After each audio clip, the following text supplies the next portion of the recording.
We have mixed reality developer Quirin with us. How are you doing, Quirin? I'm doing well, thank you. How are you? Very well, thank you. So we first spoke 2 years ago, even though it feels like a year ago.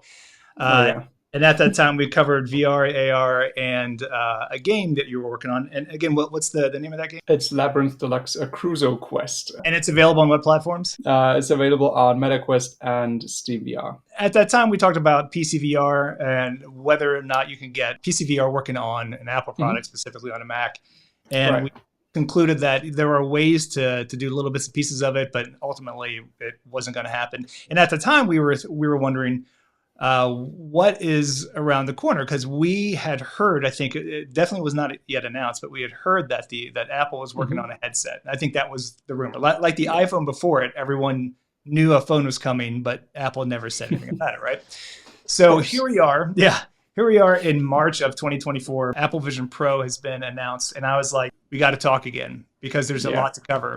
You've had your hands on one as a developer before it was even released, right? Yeah. I did the developer lab, which was in, I want to say, September of last year. Let's just start Hmm. with first impressions. What was at that time? What were your first impressions, and was it a radically different device in any capacity? Do you feel like your first impressions from that time apply to today still?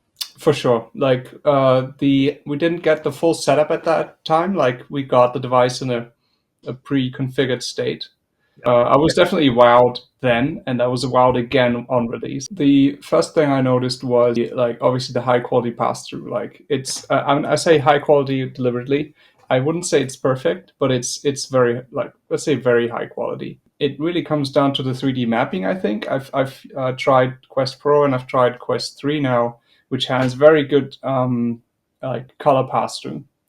And what none of them get right, which I feel like Apple Vision Pro gets right, let's say up to about here, a perfect view of what's happening in terms of where things really are located. And there's no distortion moving your hands or object. It's really nice. Where the Quest, it seems as soon as a camera is obscured in any capacity, like your hand gets all wonky. So Okay, yeah. when I first put on my Apple Vision Pro, I was like, but it's so much closer. It hit me a couple days later, in fact, that my Hmm. hands, everything was the right proportion. I think you can still get too close and it starts to get a little wonky. What did you think? There have been a lot of complaints about the weight. One issue with the Vision is one is the weight, but also two is that I at least the way I understand, they compensate for the weight by having these very precise facial interfaces. Right? And I don't have one that fits me specifically. Like we ordered two for the company, but and we got them shipped here to Germany. It's not a perfect match for my face, so I do feel some discomfort, and it's also obviously noticeably heavier than like a plastic product like the Quest. I feel like they might have missed a little bit on the first gen product here, like Yeah. making it this expensively built. So in terms of weight, definitely it's noticeable. Well, you hit on a point that I found really interesting, and that is that Hmm. this is like an iPad, not meant for anyone else other than the person who purchased it. Mm, oh yeah. And the iPad's been out since 2010, so here we are, 14 years in, and they still don't have like family switching profiles. They have them for educational purposes, so that you can Yeah. pass out iPads to kids. But Yeah. here we are in 2024, 14 years later, with an iPad, and you can't switch it to someone else. So when this came out, there was a lot of complaints that you couldn't, give it to someone else for them to try easily. VR is a very shareable thing because you want to. Hmm. There's no way to experience it unless you give it to someone and let them Yeah. use it. Also, have you tried guest mode on it? I have tried guest mode extensively because one of the main reasons we got the headsets in company was to share it around and show it to prospective clients because Right. it's not available for sale in Germany yet. So the guest mode is pretty much our default now. Because Yeah, trying to lead someone through anything in VR without seeing what they're seeing, it is a complete pain in the ass. And it's one of of the biggest course. problems with trying to share VR with someone. A thing I don't like about it is they have to go through the eye setup and choose Hmm. the colored dots, and they have to do it in Yeah. three light situations, Hmm. which, some people, you want to show them the Apple Vision Pro and they kind of reluctant, and you're like, no, just let me show you. You're going to love it. And they Hmm. get halfway into that and they're like, oh, I don't like this. And so Hmm. that whole barrier to entry, they've got to do Yeah. something about that. It's curious because they made a very, I think maybe their most personal device, right? It's personalized from the time you purchase it, like you scan Right. your face into the checkout. But it's also their first like their first attempt at this, right? It's the initial thing that you're gonna want to share. Yeah. So it's the dichotomy there. With it being such a new device, and Mm-hmm. Apple, I mean, those guys are smart. They know that people are going to want to share it and say, check out Apple's new thing, and that they're going to Yeah. have to go through some sort of process. So, I mean, I think they knew that, so they made guest mode. But having to Mm-hmm. put a guest through any type of calibration sequence is too Mm-hmm. much for some people. The thing, Mm-hmm. though, that has impressed me the most, and it's only gotten better with each update, Mm-hmm. is eye tracking and then the control with the pinch. What did you think about that?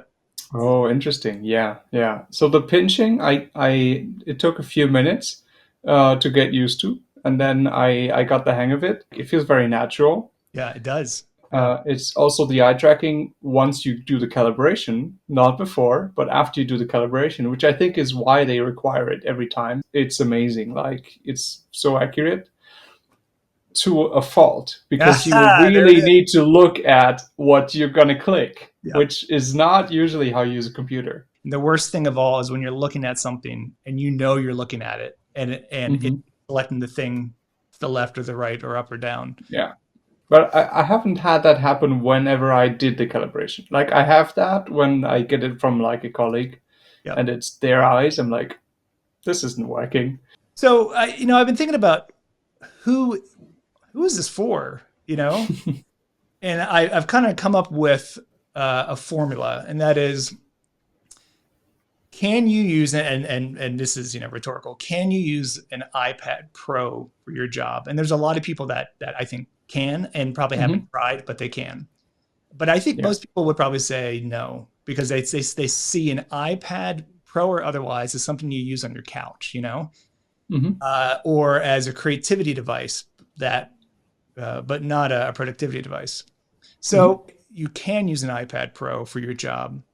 Well, then in theory, you can use a Vision Pro because it is basically an iPad on your face. Hmm. Yeah. However, it's has some problems, and so there are apps that, because iPad apps and iPhone apps will work on it, but there are apps that won't work because the developer won't let them work, or for whatever reason they just Yeah. so I would say for the things I do, I could use an iPad Pro for 90% of my job. Well, if I can do it for 90% of my job, that means I'm 10% of the time switching back to something else, which is a Hmm. laptop. So I might as well just buy a laptop. What's left? Well, I think what's left is people with $3,500 that are curious, and, Yeah. and likely Apple fans, Hmm.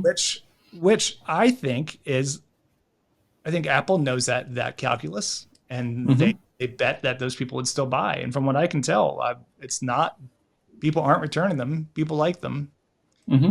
They're selling them still, and people are raving about them. So I think Yeah. I think Apple is one of few companies that are in a position to sell basically a concept for a lot of money, Hmm. and everyone still buys it. They literally buy into the concept, don't they? Yeah, Uh-huh. It's that's curious. Yeah. It feels like it might be unfair to say it's a concept because they did put a lot of effort into the sure. actual usability. Yeah. Like this is a concept that you can use all day. The reason I use the word concept is I think about a Yeah. concept car, and what got me all Okay. the in that place is people were complaining about the price, and I understand 3,500 Uh-huh. bucks, especially when they already associate a Quest with being somewhere between 300 and 500 bucks.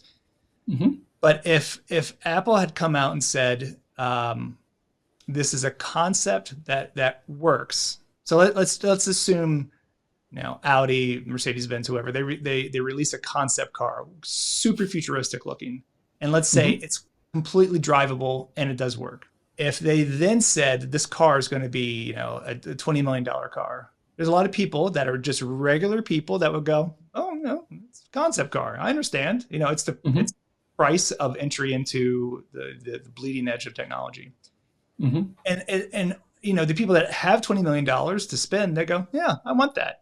Mercedes has a good reputation. I'm going to buy that car, and I'm sure they're going to stand behind it if it has a problem. That's where Apple was. They had their concept car, and when they said $3,500, everybody balked because they didn't say concept car. They said, here it is, Mm. $3,500. Yeah.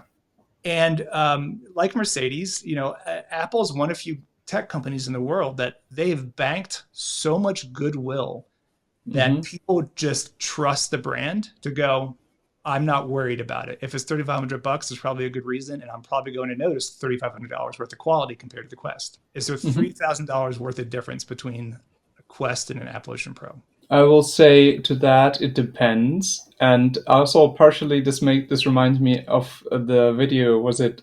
It was Mark Zuckerberg with some. I don't know. I think the other person was like a rando recording it. Yeah, The comparison video, the infamous one by now, where yeah. he's like, "Oh, Quest is better at everything." So I feel for a everyday usable device that gives you a mixed reality experience, or like a actual let's say it really augments your reality. Let's not kid ourselves. It's that good in terms of that, like the difference of going from even a Quest 3 to Vision Pro.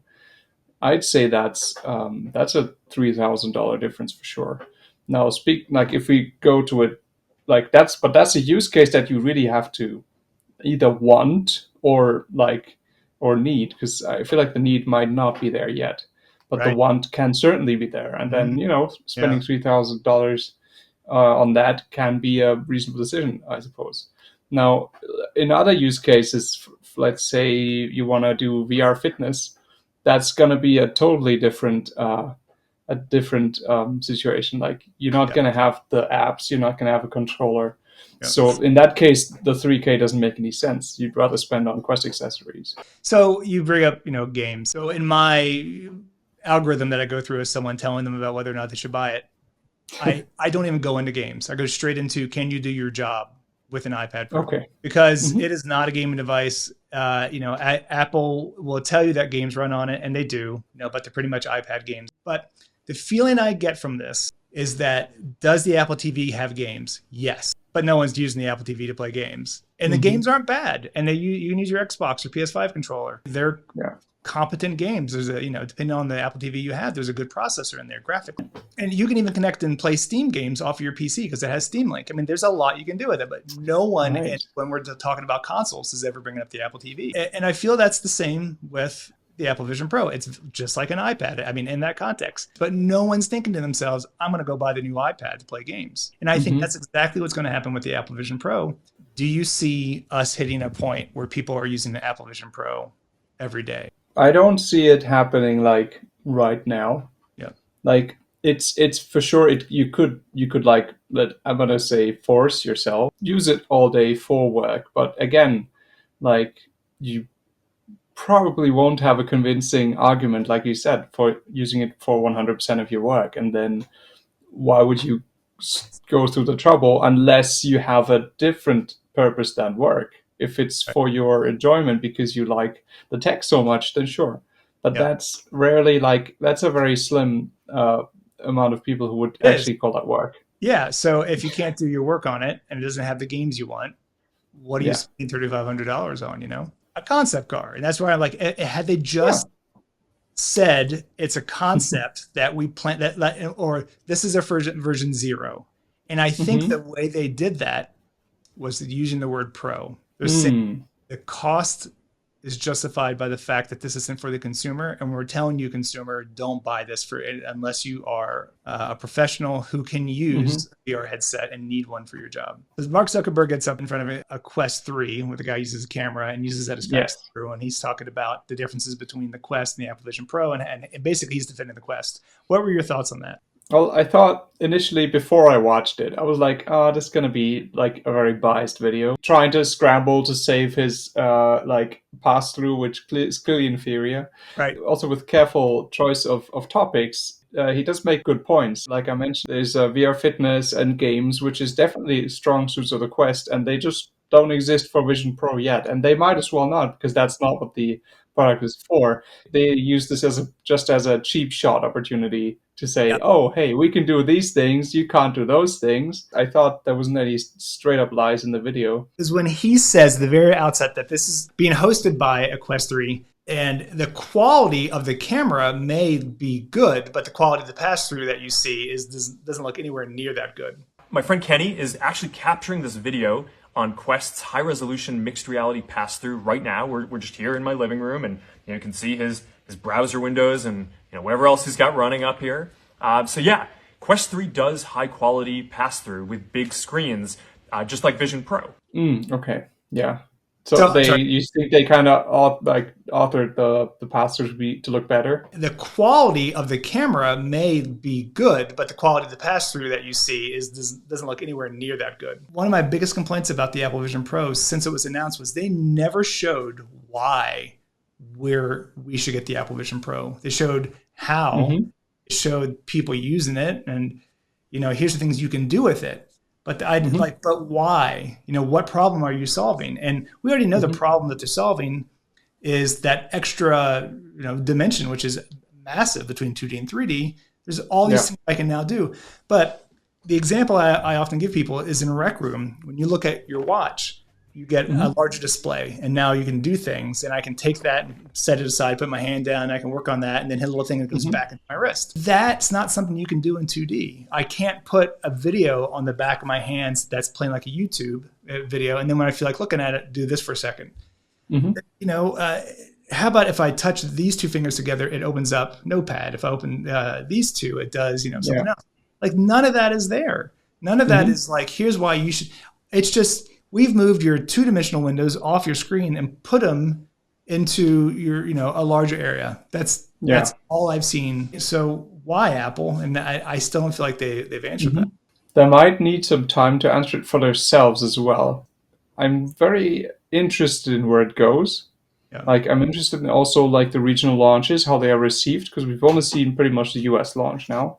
There's a lot of obvious answers to this, but where do you see the future of the Apple Vision Pro? We're going to have like a twofold perspective on it. So on the pro side, where they could go is they could just keep going, like put the latest tech in. There's obviously a low end where you could say, okay, we don't need lenticular lenses. We don't even show the eyes. You're cheaped out. You don't get any eyes when people look at you. Maybe you'd reduce the amount of cameras for pass-through or for hand tracking, stuff like that. Yeah, I foresee the obvious is everything's smaller, lighter. I think software is going to be the place where they have a lot to catch up to the hardware. I think Apple for a long time has been making amazing hardware, and the software always lags behind by like 3 or 4 years. Eventually does something interesting. I think it's obvious to me that AR is the future of not just computing, but the human interface in between us and other humans. And it's and of course, there's a future of generations in front of us of people that will be born with having nothing but that. And they're going to look back at this time and be like, how did people think that this wasn't going to be the future? So I think we're just following the natural progression of where our when we create something, someone eventually comes along with the best ideas and makes hardware that makes it happen. So we'll be there. I think it's still going to be 10 years before we get to a point where people start treating this like the iPhone, because the iPhone moment is probably the real iPhone moment was the iPhone 4. I was one of those idiots standing in line for 13 hours at an AT&T store for an iPhone 1. I was third in line. And I stood in line for years, and I always got iPhone. And there was definitely a point where the lines were huge, and that was like around the iPhone 4. So I don't know if that's going to happen with the next version. I doubt it. Even the cheaper version of this that's made for consumers.